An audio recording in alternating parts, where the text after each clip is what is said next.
Para dar análise com ela, Thaís Herédia. Thaís, boa tarde. É uma segunda etapa, mas o objetivo é o mesmo, né? Continuar negociando, Thaís. Olha, talvez o seguinte, né? O ambiente do comércio internacional... Boa tarde, Naka. Boa tarde para todos. Estou aqui na pressa. O ambiente do comércio internacional é um ambiente de constante negociação, mas é uma negociação de sintonia fina. Depois que você fecha os contratos, você conquista o mercado, que as empresas se preparam para atender aquela demanda, você vive a ideia é viver com pouca volatilidade, em que você vai fazendo ajuste fino. Portanto, é um movimento permanente de negociação, entre aspas, né? Tudo indica que com Donald Trump na Casa Branca e essa revolução do comércio internacional que a gente está testemunhando, essa natureza ela vai mudar. E ela vai mudar não só por exigência do próprio Donald Trump, que ele quer esse movimento, né? O Lorival Santana traz muito aspectos assim do perfil de Donald Trump, né? De como ele gosta de ser procurado para que alguém diga para ele: eu preciso de você, eu preciso que você resolva o meu problema, né? Isso é uma característica da personalidade de Donald Trump. Então, essa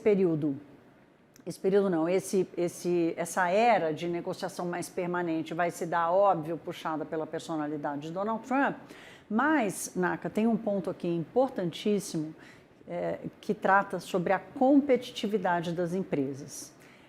As empresas, os países, passaram a ser extremamente competidores entre si. Porque agora, em que as tarifas foram majoradas de uma forma completamente insana, o Brasil, por exemplo, nessa parcela de 43% que ficou isenta dos 40%, sobrou com 10%. Portanto, o Brasil virou uma concorrência muito forte para o resto do mundo, que ficou com 15%, com 20%, com 25%, com 30%. Pode até não ter coisa que compete diretamente com a gente, mas certamente uma outra coisa vai ter. E qualquer outro ganho que o Brasil busque, que setores do Brasil busquem no comércio internacional, ele já parte com essa vantagem, que para fazer negócio com os Estados Unidos, nesses setores que foram isentos dos 50%, já saem em vantagem. Interessante, E aí, a questão da competitividade, ela vai fazer toda a diferença. Vai ser a competitividade pelo custo barra preço, que a tarifa vai fazer, vai impor uma nova fórmula de negociação, porque esse custo ele vai ter que ser diluído entre quem exporta, quem importa e quem consome. Isso já está acontecendo em alguma medida, é por isso que a gente ainda não viu um impacto tão forte na inflação americana. Você agora potencializa isso para tudo que a gente compra no mundo inteiro. Eu já citei aqui uma vez um documentário que o Wall Street Journal fez no ano passado, em que ele explica por que a gente vem aqui, abre um site, compra um carregador de USB e 2 horas depois ele está na sua casa por R$30. Como que isso aconteceu? Como é que isso foi possível? Esse carregador de USB tem partes do Vietnã, tem partes da China, tem partes de Bangladesh e chega na minha casa 2 horas depois por R$30? Como é que isso foi possível acontecer? Então, dificilmente a gente vai continuar tendo acesso a esse tipo de material tão rápido, com um preço tão bom. O mundo inteiro vai passar a ter um preço mais alto, porque o custo de produção aumentou. Essa diluição das tarifas vai se dar ao longo da cadeia, todo mundo vai ter que perder um pouco, as empresas vão perder margem, o importador vai perder margem e o consumidor vai ter que deixar um pouco mais para levar o que ele quer. Portanto, a premissa muda, a premissa passa a ser a da competitividade, o do quanto eu custo a menos do que um concorrente. E a preparação para uma negociação permanente, ela também vai mudar. Então, eu achei interessante esse alerta que me fizeram, né, numa conversa que eu tive hoje, de um consultor que atua bastante nos Estados Unidos. Ele falou: Thaís, a gente fica falando da tarifa, negocia a tarifa aí do café. Não, a gente pode negociar, mas tem um aprendizado aí, Naka. Sabe assim, o mundo vai ter que voltar para a universidade e universidade fazer uma nova matéria, um novo jeito de negociar e de competir no mundo. É interessantíssimo isso, porque isso coloca os países num ponto diferente desta nova corrida que começa agora a partir deste momento, né? Então, o Brasil com esses 10% para boa parte da nossa pauta exportadora, talvez esteja à frente de competidores que costumavam ser mais ágeis do que nós, né? Então, isso nos dá... Agora, essa tua observação, que me parece absolutamente interessantíssima, me traz dois desdobramentos. O primeiro estamos entrando num mundo, vivemos o mundo do consumo barato até agora, estamos entrando num mundo de inflação permanente, ou de, talvez não inflação permanente, mas de uma elevação do preço base de tudo que se consome. E será que a economia americana vai aproveitar essas alíquotas para ganhar competitividade ou para sentar em cima da competitividade e não ganhar competitividade? Porque tudo que entra passou a ser mais caro. Então, você não está punindo a falta de competitividade americana, você está dando bônus à falta de competitividade americana. Qual a tua leitura sobre essas duas possibilidades? Você acha que inflação veio e os preços ficam mais altos, e a competitividade americana, será que fica para trás, assim, essa história? Naca, historicamente, toda vez que houve uma mudança relativa de preços, porque é disso que a gente está falando, né? Então, assim, o primeiro impacto é a inflação, né?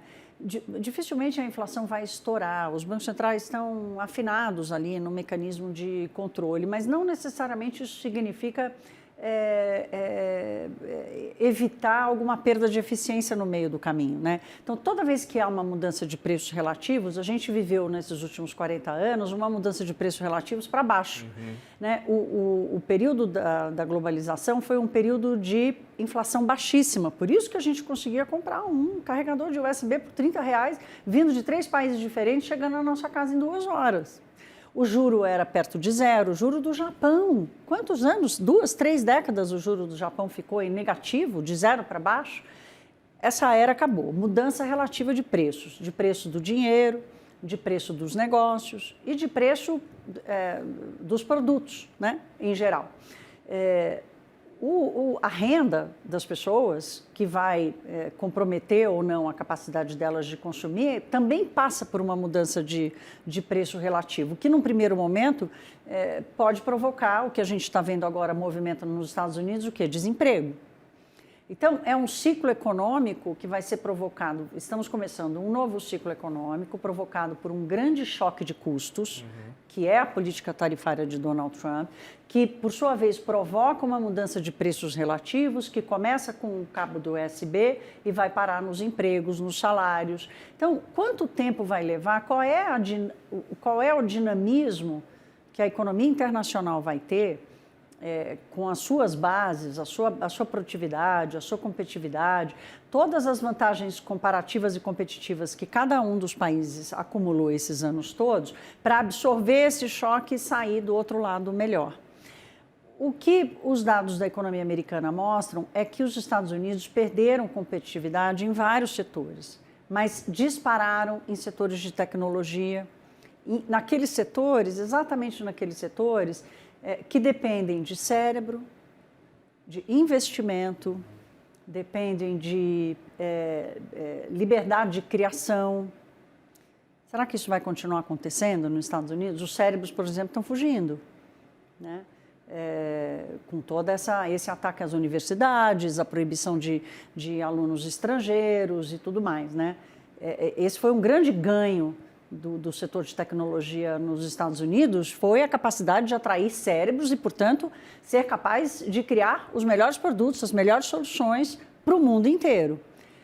E é por isso que os jornalistas mais velhos, né, os analistas mais velhos e tal, que já viveram outros momentos de mudanças tão profundas como agora, estão tão preocupados, porque a gente fica aqui no dia a dia, olha, tá vendo? A inflação desse mês não veio, a desse ano não veio. Não, nós estamos falando aqui de uma mudança muito mais profunda.